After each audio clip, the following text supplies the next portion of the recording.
Tim Ballard, the former Homeland Security special agent known for his anti-human trafficking work, the subject of this summer's surprise hit Sound of Freedom, has broken his silence after being accused of sexual misconduct by multiple women within his anti-sex trafficking organization.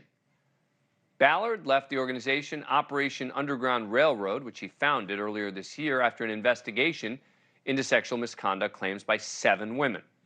The number of women is actually expected to go higher, according to Vice News. Ballard responded to the allegations, releasing a statement now, quote, "As with all of the assaults on my character and integrity over many years, the latest tabloid-driven sexual allegations are false. They're baseless inventions designed to destroy me and the movement we've built to end the trafficking and exploitation of vulnerable children. During my time at Operation Underground Railroad, I designed strict guidelines for myself and our operators in the field. Sexual contact was prohibited. I led by example, given our meticulous attention to this issue. Any suggestion of inappropriate sexual contact is categorically false." The report says Ballard, quote, "invited women to act as his wife on undercover overseas missions ostensibly aimed at rescuing victims of sex trafficking." Vice News goes on to reveal Ballard is said to have sent at least one woman a photo of himself in his underwear, fake tattoos, and to have asked another how far she was willing to go, in the words of a source, to save the children. Investigative journalist Lynn Packer, who first broke the story and will join us shortly, got a hold of an anonymous letter sent to employees and donors of Operation Underground Railroad, which reads in part, "It was ultimately revealed through disturbingly specific and parallel accounts that Tim has been deceitfully and extensively grooming and manipulating multiple women for the past few years with the ultimate intent of coercing them to participate in sexual acts with him under the premise of going where it takes and doing whatever it takes to save a child." The anti-trafficking group sent a statement to Vice News, quote, "We're dedicated to combating sexual abuse and do not tolerate sexual harassment or discrimination by anyone in the organization. We've retained an independent law firm to conduct a comprehensive investigation of all relevant allegations." The organization severed ties with Ballard. He's a married father of 9 just before the movie came out. Sound of Freedom explores the activists' efforts to fight child sex trafficking. We're Homeland Security. You know we can't go off rescuing kids in Colombia. This job tears you to pieces. This is my one chance to put those pieces back together. We're talking about extracting an 11-year-old girl from an army of rebels. Not just her. I'm talking about rescuing hundreds of kids.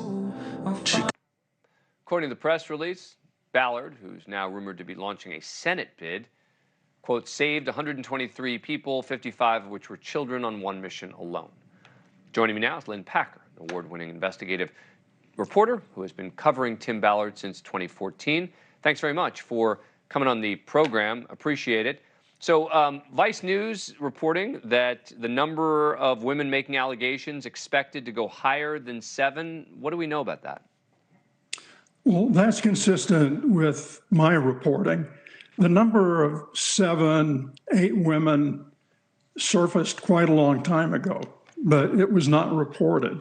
Reporters got that information on deep background. The numbers came up during a criminal investigation that was begun in August of 2020. It was 3 years ago. But there was no reporting about that. The investigators interviewed a lot of women, apparently some of the alleged victims or people who knew about it at that time. But the investigation was focused on whether Utah's communications fraud statute had been violated, not on any sexual misconduct. What exactly are the allegations? I mean, sexual misconduct is a kind of broad term. Are we talking about allegations of sexual harassment? Are we talking about allegations of sexual assault? They range from unwanted overtures, solicitations, and in some cases, allegedly, the women just turned it down. Then it ranges all the way up to actual affairs, some of them reportedly with married women. And people who were working with the organization, right? So clearly the organization or he believed that there was a reason for him to separate from the organization, right? I mean, he's denying all the allegations, but either he or the organization determined that it was in the best interest for them to part ways.